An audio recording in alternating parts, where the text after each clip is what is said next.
Boa noite, pessoal. Dá um geral aqui para os que já chegaram. Vamos dar prosseguimento ao nosso estudo de Direito Coletivo do Trabalho. Como eu tinha dito antes, né, de iniciar a gravação, a gente está bem adiantado com a nossa matéria, bem diferente em relação ao pessoal da manhã, que, como eu tinha dito, o pessoal da manhã teve feriado ou na segunda ou na sexta, né? Porque quando era aula física, presencial, eu dava aula na segunda. Agora é sexta-feira em razão da mudança para EAD, né, estudo à distância. É importante aí que a matéria vai ser cumprida e, como eu tinha dito para vocês, depois a gente vai trazer casos práticos, estudar situações. Quem tiver alguma coisa, algum assunto interessante relacionado à nossa matéria, direito do trabalho, pode trazer para a gente estudar. Vamos estudar atualidades, vamos estudar essas MPs aí, pontos importantes, e aí a gente tem, né, ainda a chance de fazer umas questões de prova da ordem. Vocês têm visto aí que o nível da prova da ordem ela é menor do que o nível da prova do professor Rodolfo, né? Então, vocês vão ver que tudo que a gente tem falado aí em sala cai, né? Pelo menos os exercícios que a gente já fez, inclusive, são assuntos que a gente acabou de dar aula, ia lá, via questão e tinha questão do assunto que a gente estava estudando.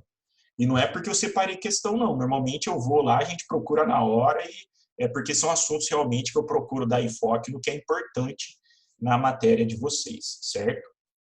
Lembrando que direito coletivo do trabalho, na verdade, ele não é uma cadeira separada, autônoma. Ele faz parte do conteúdo de direito do trabalho.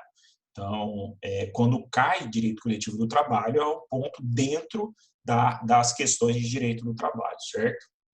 Bom, gente, então deixa eu compartilhar a tela para vocês aqui.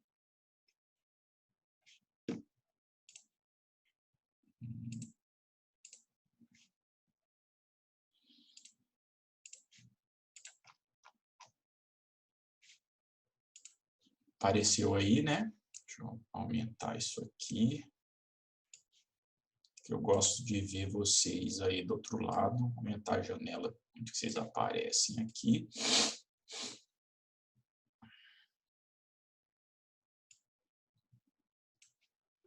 Todo mundo com foto bonita e só o professor com cara de acabado, ó. Óculos brilhando na tela.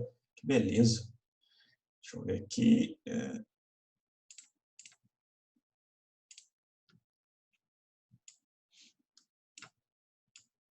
Paulo tá com uma cara de ressaca, né, Paulo? Parecendo que tomou uma ontem, meu filho.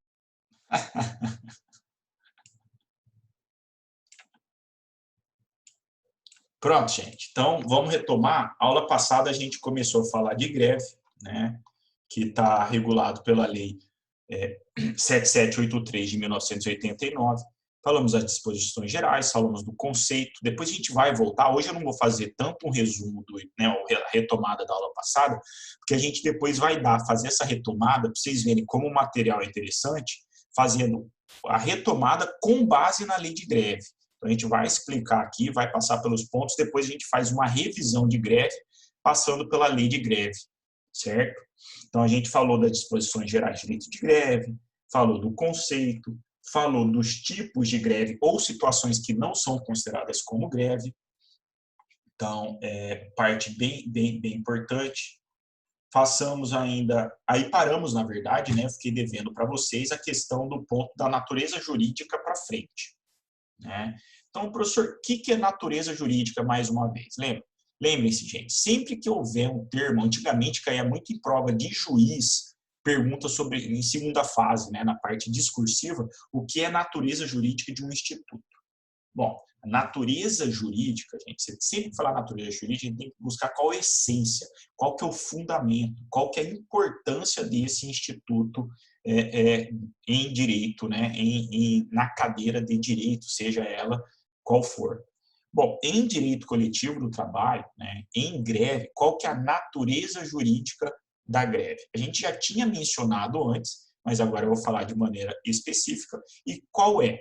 Nada mais o direito, né, de greve nada mais é que um direito fundamental de caráter coletivo, prestigiado pela autonomia privada em estabelecer regras entre duas partes, no caso aí dois sindicatos ou sindicatos e empresa.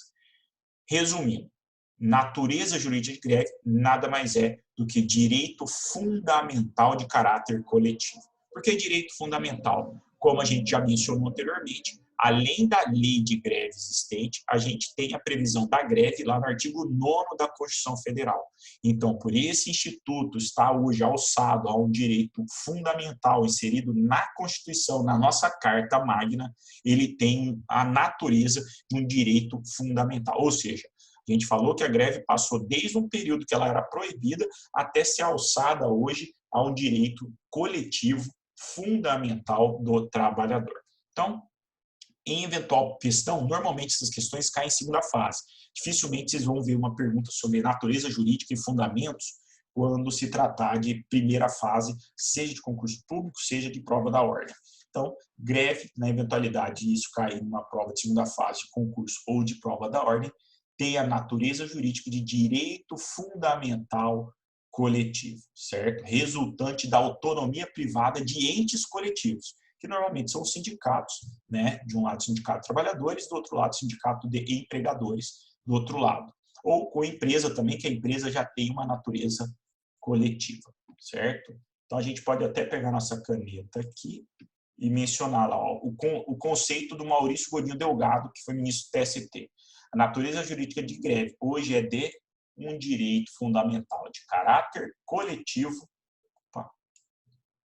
resultante da autonomia privada coletiva inerente às sociedades democráticas. Foi mais ou menos o que a gente estava tratando aqui, né? O que a gente estava mencionando, foi exatamente o que eu falei aqui, né?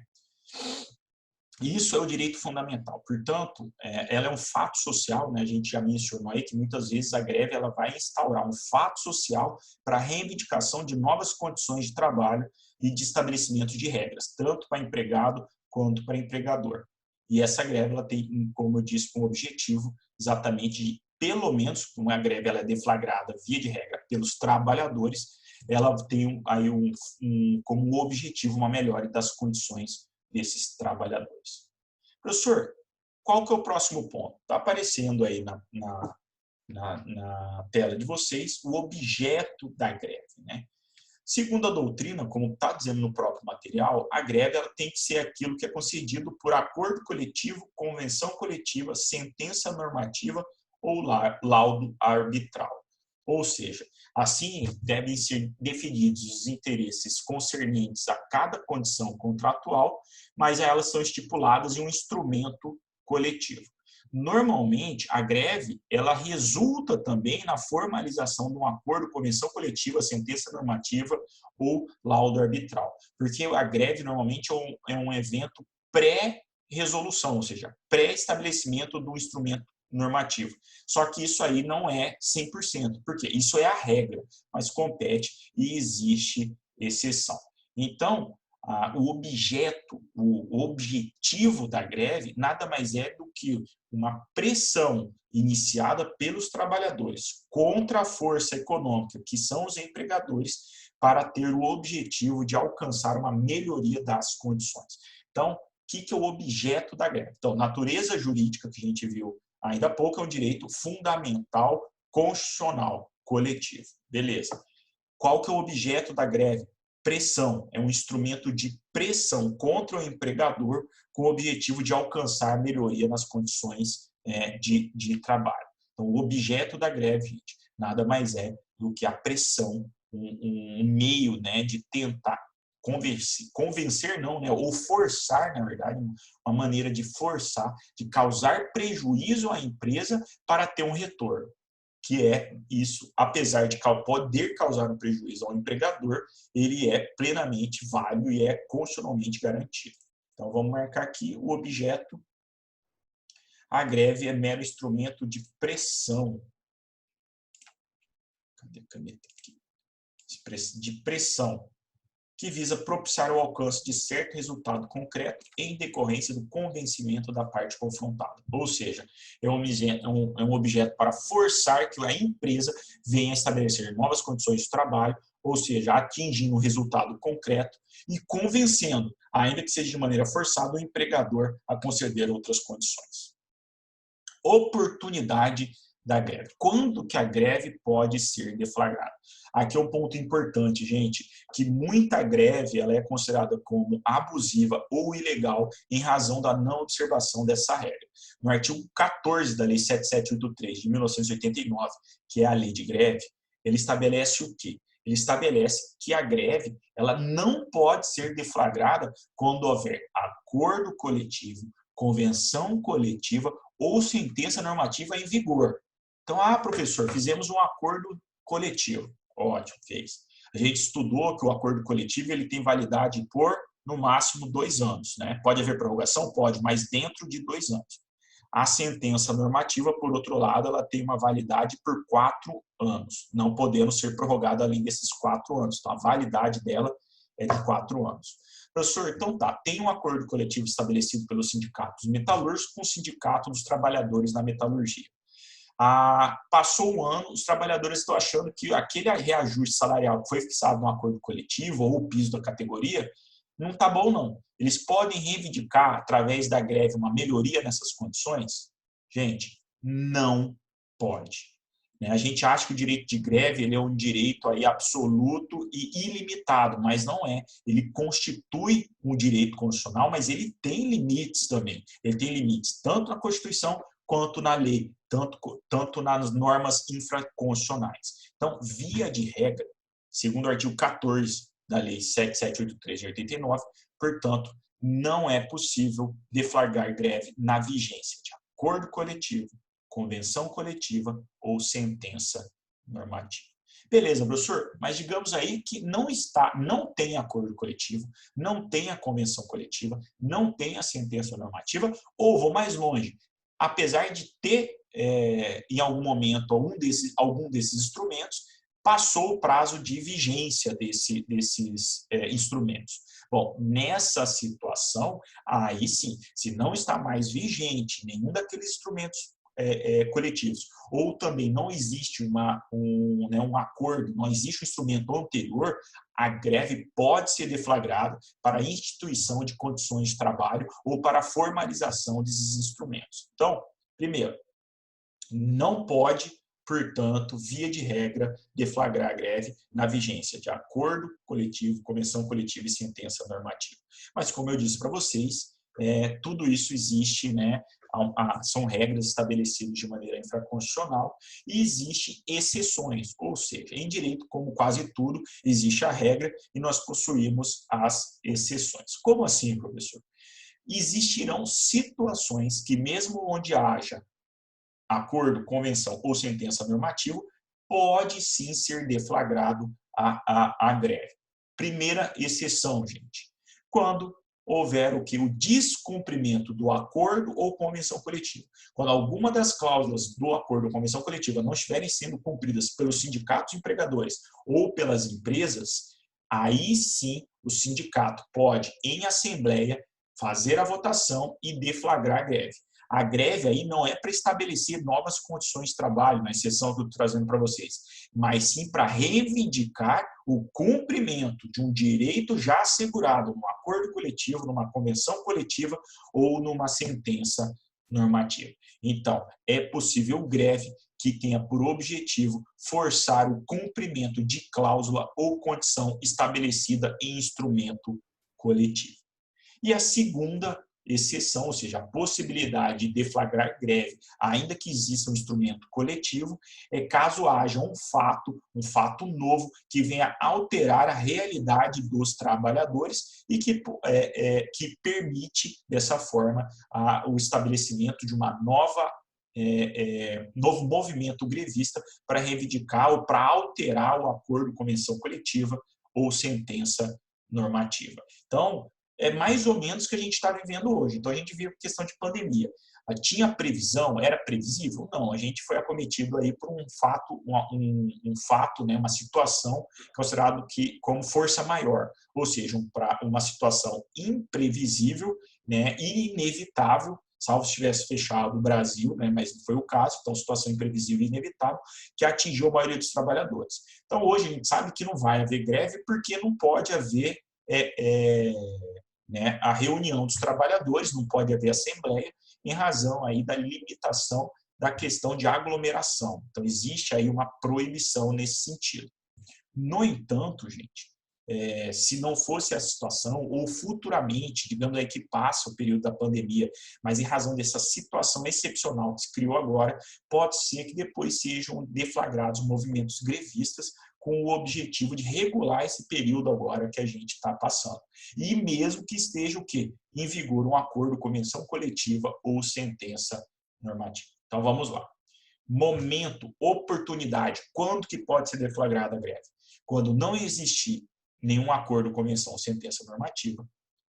Quando, apesar de existir acordo, convenção coletiva ou sentença normativa, for para exigir apenas o cumprimento desse instrumento que não foi observado por parte do empregador, ou em situações onde ocorra um fato novo e imprevisível e imprevisto que venha mudar a situação daquela categoria. Então, nessa situação, ainda que haja instrumentos coletivos, será possível a deflagração de greve.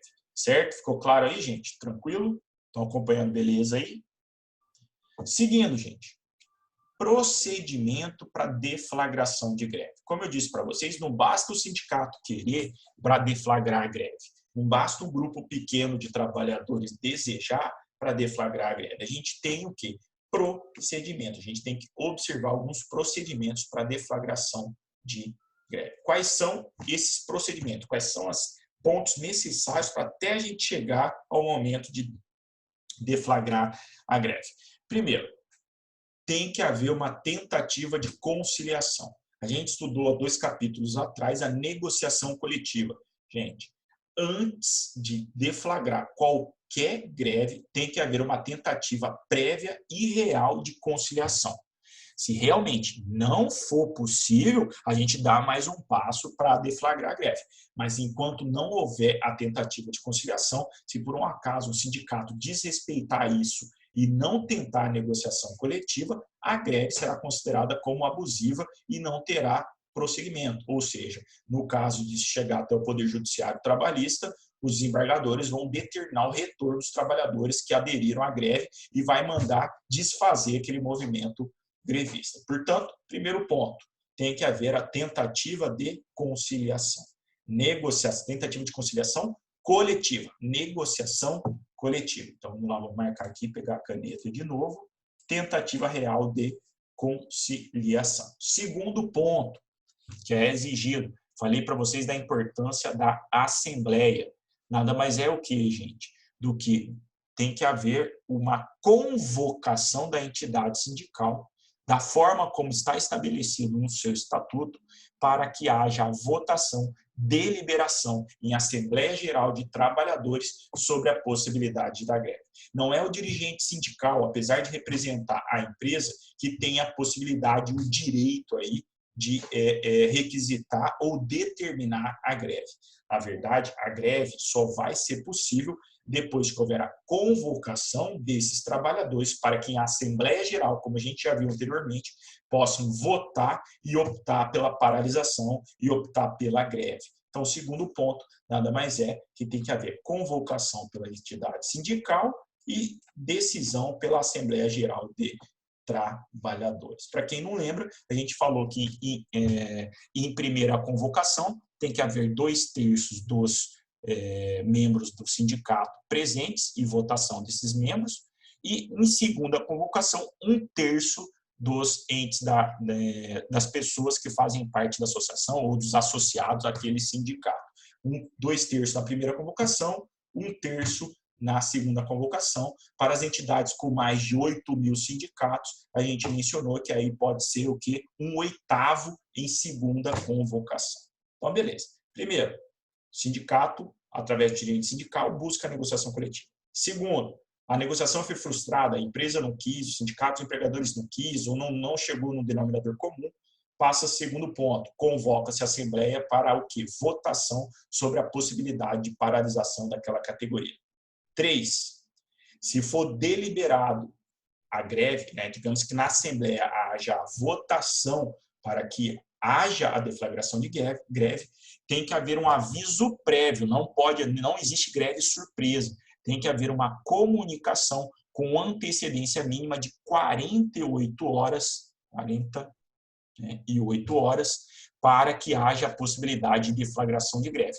Isso para as atividades consideradas não essenciais. Para as atividades consideradas como essenciais, a comunicação prévia, o aviso prévio de antecedência tem que ser de 72 horas, tendo em vista aí a importância de alguns setores que, em tese, não podem parar, ou, caso haja deflagração de greve, tem a possibilidade de haver preparação, não só por parte da empresa. Na verdade, essa greve ela tem por objetivo não prejudicar a sociedade. E como a gente viu, a greve é um direito de causar prejuízo ao empregador. No entanto, normalmente algumas atividades são prestadas à coletividade, à sociedade. Então, isso não pode ser justificativa para prejudicar a sociedade, certo? A gente vai estudar mais à frente quais são as atividades consideradas essenciais. No entanto, o aviso prévio, né, para deflagração de greve, via de regra, é 48 horas para as atividades não essenciais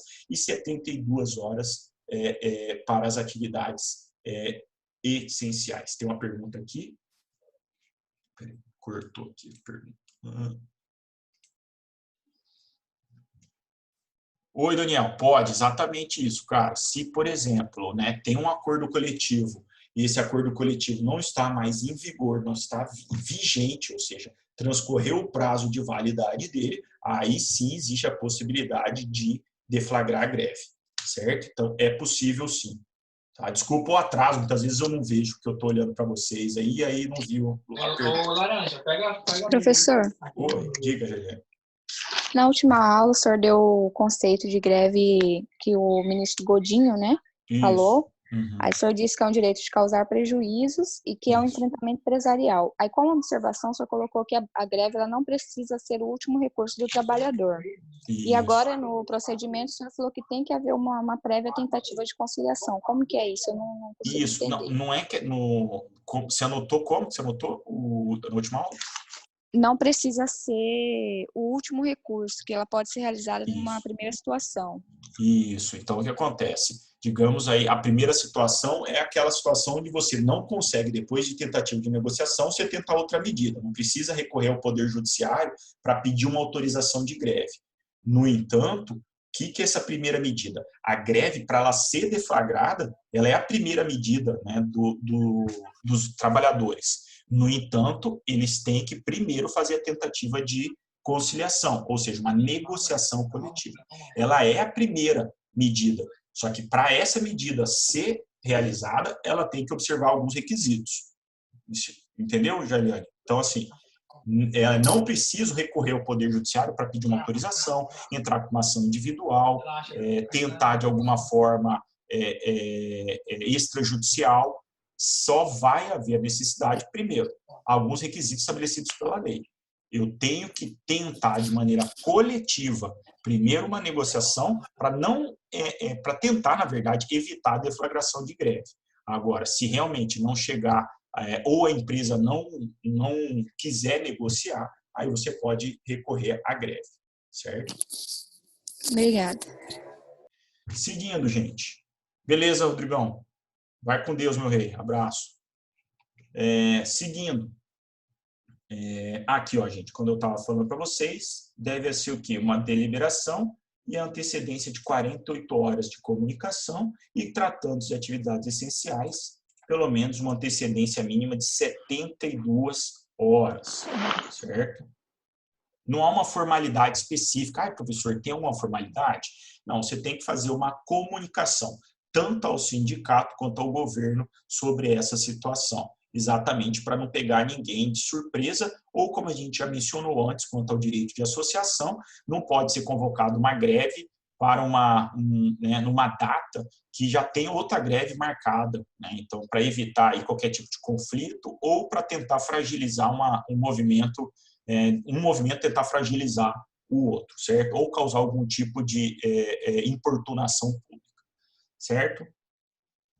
A gente vai falar mais para frente a questão também, quanto ao procedimento, que quando se tratar de atividades essenciais, não pode haver paralisação integral. Esse também é um dos requisitos quanto ao procedimento, certo? Então, para ficar claro, eu disse na aula passada que a greve ela não precisa ser o último recurso do trabalhador, ele pode ser o primeiro. Mas para eu utilizar a greve, eu tenho que observar algumas regras. Uma delas, que para ter, a lei exige que haja uma tentativa de negociação. Tentou, não arrumou? Maravilha. Agora a gente parte para a greve. Não preciso mais, né, via de regra, observar quanto à sua deflagração, salvo a questão de convocação da Assembleia, uma outra regra para que ela seja deflagrada. Certo? Aí a gente entra exatamente em outro ponto. Esse ponto, gente, é de extrema importância, porque isso aqui não cai na prova. Despenca em prova da ordem, prova de concurso público, a questão para você identificar a questão de serviços e atividades essenciais. Por quê? Porque muda a regra. A gente viu que existe uma antecedência mínima de comunicação menor para atividades não essenciais e maior para atividades essenciais. Outra coisa, nas atividades não essenciais pode haver paralisação integral, enquanto em atividades essenciais não pode haver paralisação integral, né? Ainda que a gente veja em algumas situações né, até que haja uma paralisação integral, isso não é considerado como legal, isso é declarado como abusivo e vai trazer uma repercussão negativa aí contra a empresa, certo? Olha, desculpa, contra o movimento grevista, contra a greve. Então, beleza, professor, onde que a gente vê a questão das atividades essenciais? Está lá no artigo 10 da Lei 7783 de 1989. Vamos acompanhar aqui no material, né, quais são essas atividades essenciais. Muitas delas vocês vão ver que são óbvias, ou seja, tem atividade que não pode paralisar, porque senão você vai trazer um prejuízo à sociedade, e isso não é permitido. Então, primeira situação de atividade essencial, onde não pode haver greve, né?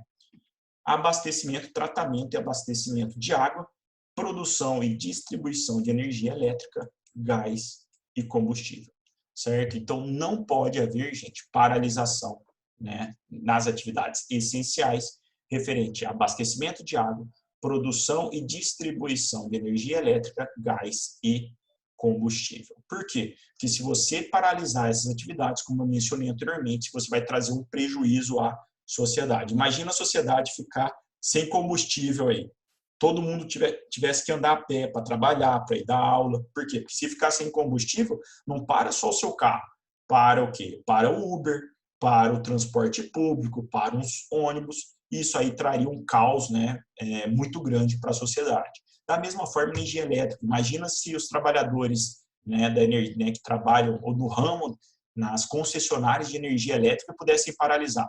Quer dizer, enquanto eles estão reivindicando o direito lá, fica todo mundo no escuro, né, não tem como. Então, são atividades essenciais, não tem como fazer cortar fornecimento, no caso aí, de energia elétrica. Da mesma forma, a água. Né? Algumas cidades têm água tratada, outras não. Mas imagina aí se não tivesse tratamento e abastecimento de água. Ficar sem água. Fica bem difícil também. Próximo, gente. Outra atividade essencial, assistência médica hospitalar. Não precisa nem falar, né, da importância da atividade médica hospitalar. Ou seja, a atividade essencial que não pode haver paralisação integral. Decorrente desse mesmo direito, também há aqui a produção e distribuição de medicamentos e alimentos. Não tem como haver um impedimento aí de fabricação ou de paralisação ou greve, né, na comercialização e distribuição, tanto de medicamento quanto de alimento. Qualquer um dos dois, se houver uma paralisação, pode haver até o quê?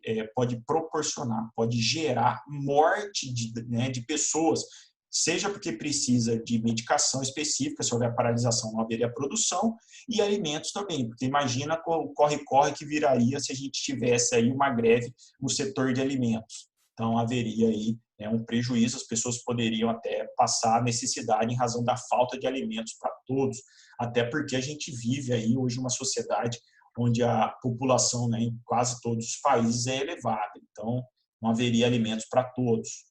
A próxima atividade essencial nada mais é do que as atividades funerárias, certo? Por quê, professor?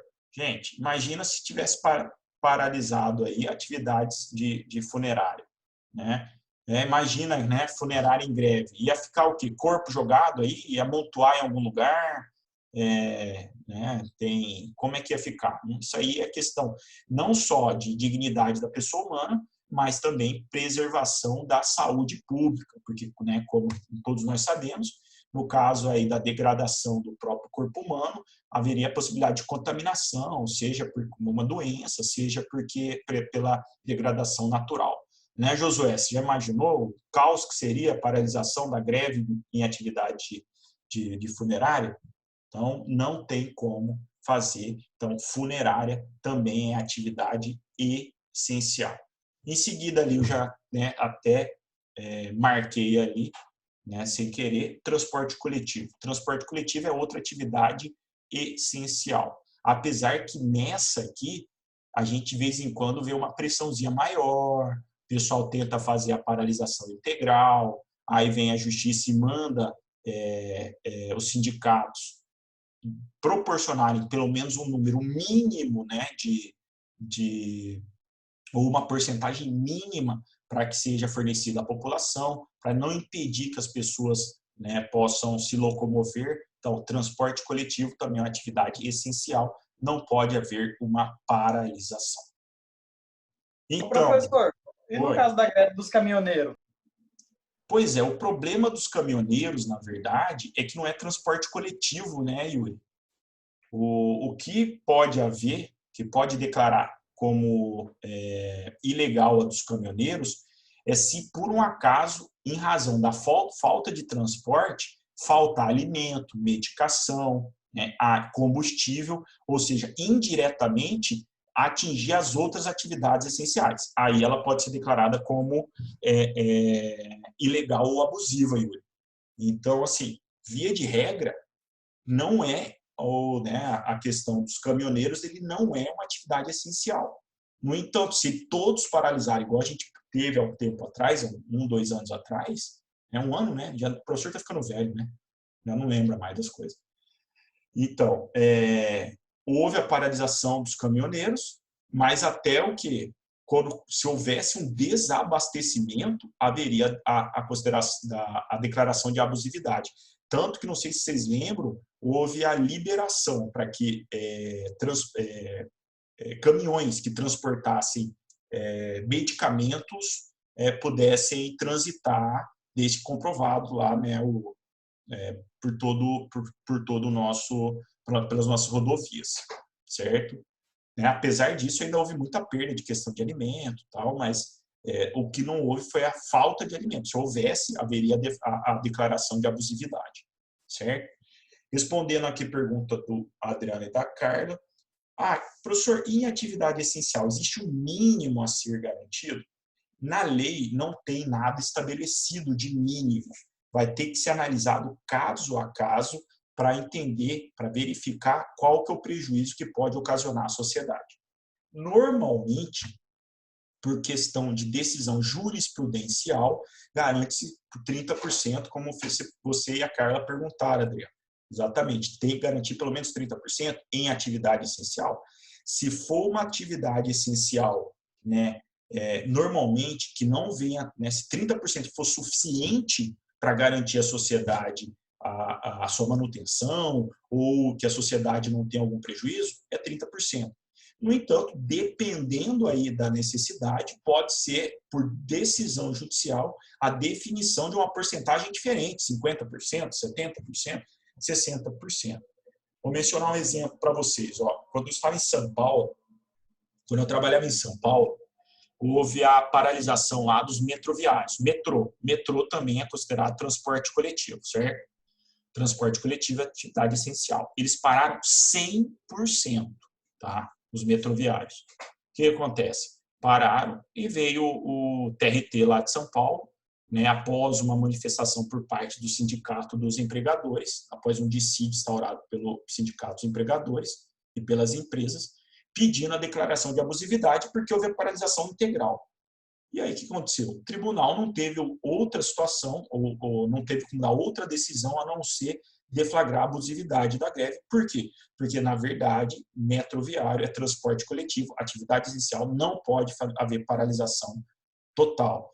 Na verdade, eles na verdade deram oportunidade para os metroviários retornarem. Eles falaram: ó, vocês têm que voltar a trabalhar pelo menos 70%, senão haverá aplicação de multa e declaração de abusividade dessa greve. Os metroviários, que é uma classe, um setor lá em São Paulo muito forte, forçaram, né? Não vamos, nós vamos continuar.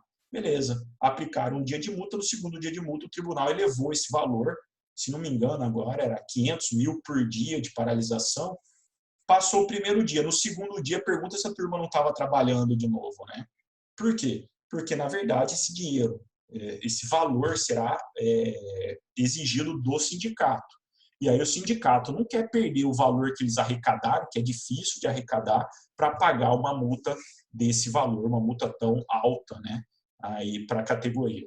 Então, o que houve? E aí, mesmo assim, eles mantiveram, depois foi declarada a abusividade dessa greve, tendo em vista que houve paralisação de atividade essencial. Certo? Mesma forma, beleza? Beleza, Adriano? Mesma forma, gente, é atividade essencial, tratamento e captação de esgoto e de lixo. Também, né, você vê aí quando né, vocês já viram aí que existe aquela operação tartaruga dos lixeiros, né? Não é uma paralisação 100%, só que aí eles começam a trabalhar um dia sim, um dia não, começa a ir uma região num dia, outra região no outro dia. Vejam que, normalmente, quando há greve no setor aí de tratamento e captação de lixo, ele não é 100%. Por quê? Porque é atividade essencial.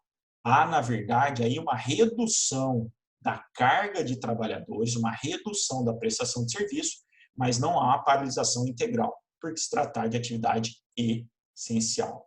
Outras também, que aqui a gente entra num ponto aqui, de situações onde, né, é mais difícil visualizar, mas também são consideradas atividades essenciais. Então, telecomunicação é considerada atividade essencial. Controle de tráfego aéreo, né, para evitar aí o choque de aeronaves aí. Então, não é possível a greve em controle de tráfego aéreo. Imagina lá, os tráfegos aéreos fazem aquela greve dos braços cruzados, lembra? Que eu mencionei na aula passada, que eles ficam no setor deles, só que eles ficam lá sem fazer nada. Ia haver o caos, eles colocariam em risco a vida das pessoas que estavam sendo transportadas através de tráfego aéreo. Então, não é possível. Telecomunicações, apesar de parecer, não é tão essencial, hoje é sim essencial a questão de comunicação, não só a questão para você falar com seu pai, com a sua mãe, mas até para garantir que outras atividades essenciais elas sejam cumpridas, elas sejam prestadas, certo? Outro também, que aparentemente não é tão importante, mas é importante, o processamento de dados ligados a serviços essenciais. Então, você pode falar, professor, a greve pode acontecer aí processamento de dados? Gente, se for processamento de dados ligado à atividade essencial, não pode. Da mesma forma que a compensação bancária. Bancário pode fazer greve? Pode, gente. Bancário pode fazer greve. No entanto, eles não podem o quê? Impedir a compensação bancária, que é nada mais do que o processamento de dados bancários. Então, por exemplo, os bancos param. Não pode deixar de funcionar caixa eletrônico, não pode deixar de funcionar o sistema de internet banking. Por quê? Porque existe a necessidade de compensação bancária. Ou seja, digamos aí, eu tenho que pagar minha conta. Os bancários entrarem em greve. E se não houvesse essa proteção da lei para impedir a greve, por exemplo, da compensação bancária, do processamento de dados, haveria a possibilidade de eles falarem, não, ninguém paga nada aqui, e aí ia cortar a luz de todo mundo porque não está pagando. Então, compensação bancária, processamento de dados ligado a atividades essenciais não podem ser paralisados ou não podem ser paralisados de maneira integral, certo? Então, já mencionei dois aqui de maneira conjunta. Processamento de dados ligados a atividades essenciais e compensação bancária. Falamos do controle de tráfego aéreo e faltou apenas o quê? A questão de guarda, uso e controle de equipamentos e materiais nucleares. Então, se estiver relacionado à atividade nuclear ou substâncias radioativas, também não pode haver a paralisação. Então, a gente tem lá no Rio de Janeiro a usina nuclear, né, de Angra 1, 2 e 3 lá, que são o quê? Mexe com material nuclear. Imagina lá que eles, não, a gente quer uma melhora na condição do trabalho, e eles paralisassem e pudessem ocasionar um desastre nuclear. Então, para evitar esse tipo de situação, também é considerada atividade essencial, essas que a gente acabou de mencionar, certo? Então, resumindo, gente, essas são as situações consideradas como serviço de atividades essenciais. Espera aí, tem uma pergunta aqui.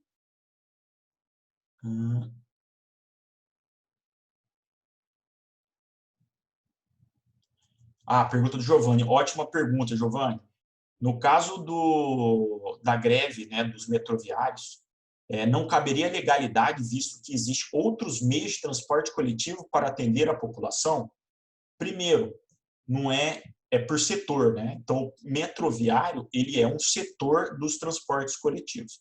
Ainda que os ônibus estivessem funcionando à época, e estavam funcionando à época, a greve foi de 100% da categoria em atividade essencial, João. Então, não haveria possibilidade de declarar a legalidade dessa paralisação. Por quê?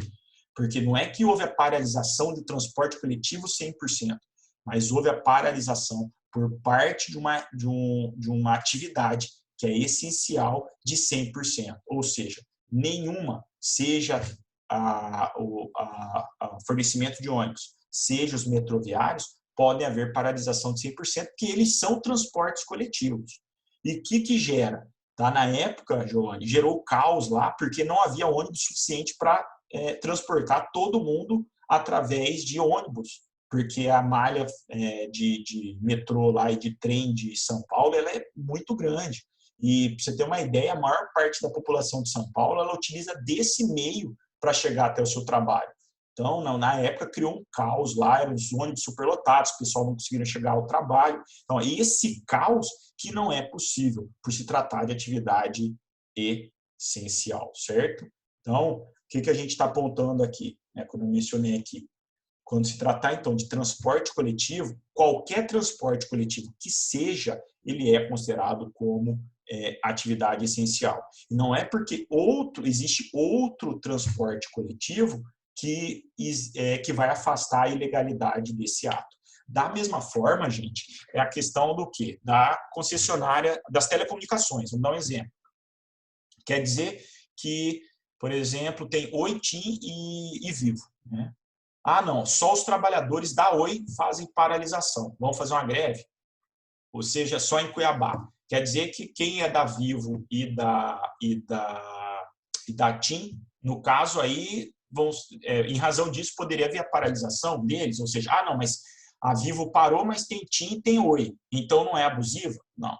Tratando-se de telecomunicação, é atividade essencial, haveria um caos aí para quem fosse, né, cliente dessa operadora que paralisou, então não é possível também nessa situação, seguindo a mesma ideia ali do que a gente explicou ali para o Giovanni, certo? Ficou claro, Giovanni? Se ficar com dúvida, cara, pode perguntar aí, gostei de sua pergunta, hein? Então, gente, resumindo, né, o que a gente está tratando aqui, em se tratando de greve de atividade essencial, tem que se garantir serviços indispensáveis ao atendimento das necessidades inadiáveis da comunidade. Ou seja, sempre que a sociedade for uma atividade que possa trazer um prejuízo à comunidade ou sociedade, não há possibilidade de greve, ou seja, paralisação integral. Ou seja, tem que garantir um número mínimo, como tinha sido a pergunta do Adriano e da Carla, pelo menos para que haja possibilidade aí da sociedade tentar, de alguma forma, não se sentir prejudicada, certo? E caso, professor, descumprido, né, se for realmente a paralisação integral, nessa situação, como eu tinha dito, o Tribunal Regional do Trabalho daquela região vai aplicar multa, né, diária em caso de descumprimento. Então, haverá uma multa diária, né, um dever, né, uma obrigação de fazer, né, para que eles retornem à atividade, caso contrário, haverá a aplicação de multa, certo? Deixa eu ver que horas são. Acho que dá para a gente parar por aqui, gente. e aí eu vou dar uma olhada, como eu tinha prometido para vocês, para a gente dar uma revisada dentro da lei de greve, para mencionar para vocês que tudo que eu estou falando para vocês aqui, ela está embasada tanto no artigo 9 da Constituição Federal, quanto na questão da lei 7783 de 1989, que é a lei de greve, certo? Então, marquem aí, a gente vai parar nos direitos e deveres dos grevistas, página 60 da nossa apostila. Enquanto isso, a gente muda aí para a lei de greve. Gente, estão vendo a lei de greve aí? Tá, né? Beleza. Primeiro ponto, vou aproveitar, né, para vocês verem interessante aí, a pergunta da Jailiane feita no início, falou do conceito, falou aí dos requisitos. Então, vamos lá. Aquele conceito que eu trouxe para vocês, né, aquele primeiro conceito, que tem o conceito do Godinho, que é esse direito de causar dano, mas aquele conceito inicial está esculpido exatamente no artigo 2º da Lei 7783. O que diz lá? Diz exatamente: para fins de considerar, para os fins dessa lei, considera-se legítimo o exercício do direito de greve, vamos lá, suspensão coletiva, temporária, pacífica, total ou parcial da prestação de serviço ao empregador. Isso aí foi o quê? Foi exatamente o conceito que a gente trouxe lá para vocês, né? Trouxe um mais detalhado, mas a gente trouxe aqui o conceito referente ao que está na lei. Gente, aqui do artigo 2º, a gente ainda pode te retirar o quê? Você vê que para ser declarado como legítimo, tem que observar todos esses requisitos que a gente já mencionou antes. Tem mais uma perguntinha aqui, uma pergunta do Tiago. Professor, como que fica o caso dos Correios? Bom, os Correios, gente, não pode haver aí também a paralisação integral, né? Por quê? Porque muitas vezes o correio entrega e aí tem distribuição de medicamento, tem uma série de outras obrigações. Então, o correio também não pode haver paralisação integral. Normalmente, a paralisação normalmente fica um trabalho bem reduzido, né, Tiago? Mas eles têm que proporcionar e não pode impedir, por exemplo, a remessa de medicamentos, esse tipo de coisa. Senão, se for o transporte através do correio de situações relacionadas a atividades essenciais, não pode haver o impedimento, certo? Agora, para nós que somos aí, né, vocês já perceberam que quando houve a paralisação, já que o Thiago perguntou, do pessoal do correio, nós que somos aí, que não estamos relacionados a atividades essenciais, ficávamos lá com as nossas entregas todas paralisadas, né, ou chegando com muito atraso. Então, aí havia, né, realmente houve um prejuízo. Mas aí não foi uma paralisação total, tá, Thiago? Além do mais, se não me falha a memória,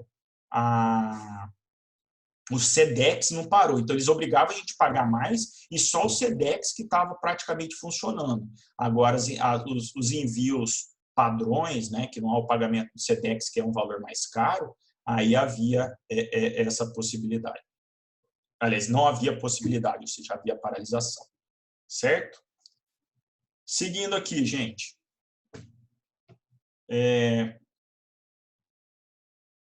Próximo ponto, né? Olha lá o que você perguntou, Jailiane, que é o complemento do artigo 2º com o 3º. Frustrada a negociação ou verificada a impossibilidade do recursal, é facultada a cessão coletiva do trabalho. A cessação coletiva do trabalho. Então, você vê que para que haja paralisação, não seja, seja paralisado e o serviço não seja realizado, prestado, tem que haver o quê?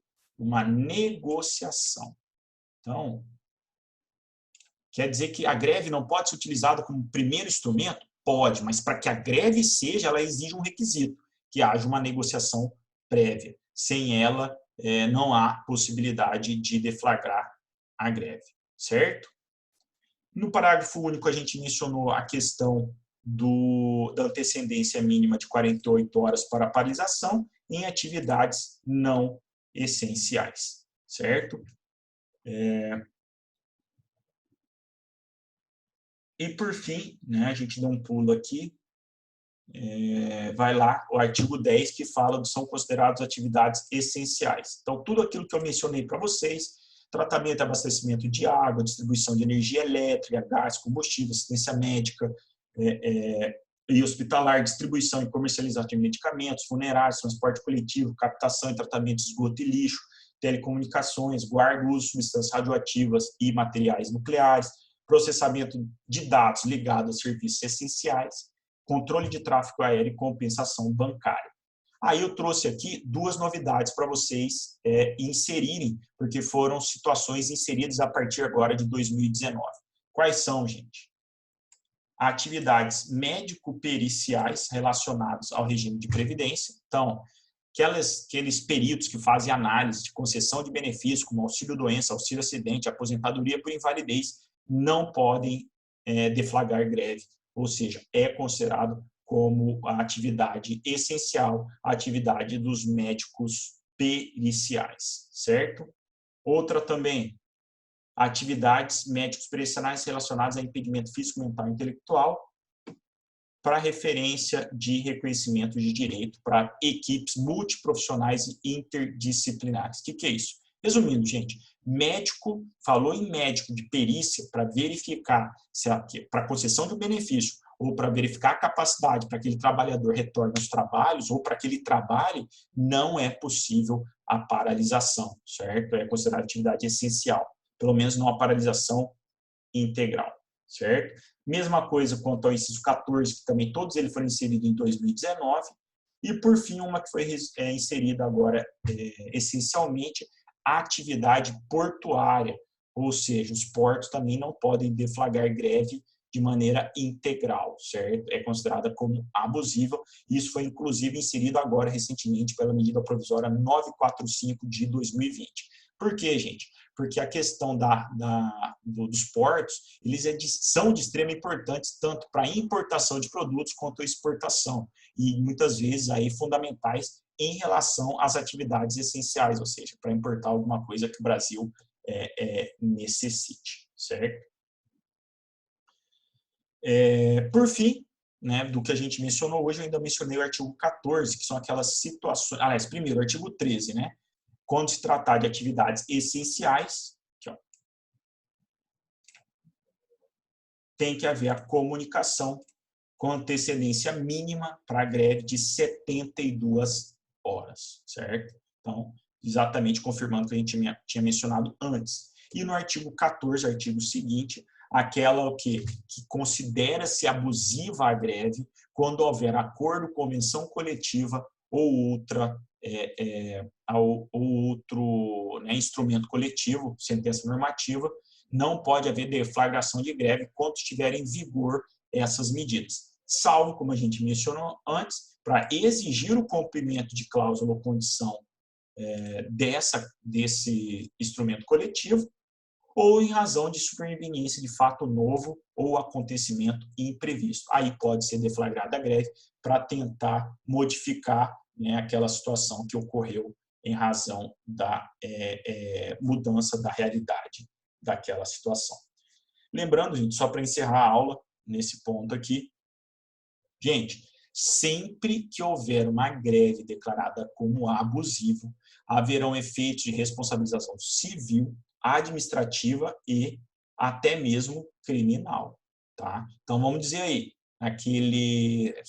de medicamento, faz uma greve aí no setor de medicamento, morre alguém em razão disso, poderá haver, inclusive, a instauração de processo crime para apuração, e pode ser até que o dirigente sindical seja aí responsabilizado em razão dessa circunstância. Então, por isso a importância de saber quais são as atividades essenciais, por alguns motivos. Primeiro, não pode haver paralisação integral. Segundo, tem que ter uma antecipação, uma antecedência de comunicação, aviso prévio de 72 horas, e pode haver uma criminalização em razão do seu descumprimento. Certo, gente? Vamos às perguntas, dúvidas. Eu ia fazer um exercício, só que eu não sei se vai dar tempo. Já são 8h16 aqui no meu relógio. E aí, gente, dúvidas? Podemos até bater uma fotinha aí, que tá bonitinho aqui os quadrinhos. Deixa eu bater aqui e postar depois. Enquanto isso, pode formular pergunta aí, gente. Sorriso. Professor, Oi, diga. mas nessa questão da criminalização aí do dirigente sindical, a vontade da Assembleia é soberana, certo? Certo. Então, o dirigente sindical, ele não toma decisão sozinho. Tipo, tem a maioria da Assembleia que votou e aprovou. Perfeito. Ele é responsabilizado criminalmente, nesse caso, nesse exemplo que o senhor deu dos medicamentos, no caso de não cumprimento de algumas regras de publicação, de prazo e de quantidade mínima, ou independente disso, mesmo que a Assembleia seja soberana, ele sempre vai ser responsável por essas questões. Como Isso. Então, Adriano, perfeita aí a indagação. Por quê? Porque realmente, né, você fala assim, a Assembleia é soberana, e realmente é o principal órgão do sindicato, e sem ele não há deflagração de greve. No entanto, a gente tem, como eu disse também no decorrer da aula, o direito de greve ele não é absoluto. Ele deve observar regras estabelecidas na Constituição e na própria lei. Então, para atividades essenciais, no exemplo que a gente mencionou de medicamento, a gente falou que não pode haver paralisação de 100%, certo? Então, lá na hora da Assembleia Geral, ele fala, gente, vamos deflagrar a greve? Vamos. Pode deflagrar a greve? Pode deflagrar a greve. No entanto, ele tem que manter para a comunidade os serviços inadiáveis de forma que não venha a causar um prejuízo a ninguém. Então, eles têm que falar, não é medicamento, então nós vamos paralisar. Aí, o dirigente sindical é responsável por dois motivos. Primeiro, ele é o representante do sindicato e ele não é porque a Assembleia decidiu que ele passa por cima da lei, ele tem que observar a lei. Então, é dever dele observar a lei. Então, no caso que a gente acabou de mencionar, não houve greve no setor de medicamentos. E ele sabe, ele pelo menos tem o dever de saber, porque ele é responsável por isso, que não pode haver paralisação de 100%. Houve a paralisação de 100%, morreu alguém, opa, primeiro, ele vai ser responsável por quê? Porque ele é o representante daquele sindicato. Segundo, ele tem que observar as regras, a lei. A lei fala o quê? Pode parar 100%? Não pode. Se ele descumpriu, ele, como representante, deveria saber ou consultar o setor jurídico dele para falar o quê? Opa, não pode parar. E se houve a morte, ele vai responder. Sim, pode ser que ele seja inocentado. Não estou dizendo que ele vai ser condenado. Pode ser que ele seja realmente inocentado. Mas que vai haver a instauração de um procedimento criminal, penal, vai, porque ele descumpriu uma norma. Ou seja, a norma que a lei não pode, a greve não pode ser de atividade essencial de 100%. Se você cortar isso para a sociedade, vai gerar um efeito negativo, como é a morte de um ser humano aí, certo? Então, a Assembleia Soberana, Adriano, eles que vão decidir sobre a greve, vai. Mas sobre os limites, não é a Assembleia. A Assembleia não pode falar, não, nós vamos invadir lá o Palácio do Planalto e vamos fazer lá dentro. Pode? Não pode. Pode até fazer um movimento lá na frente, mas não pode. Existem limites que devem ser observados. Certo, gente? Deixa eu ver aqui. Vou paralisar, então, a nossa gravação.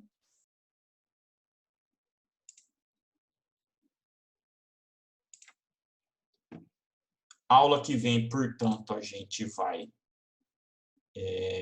encerrar a nossa aula. Gostei aí que começou o pessoal, né, meio tímido aí, pouca gente, mas acabou que a gente teve bastante gente aí, né?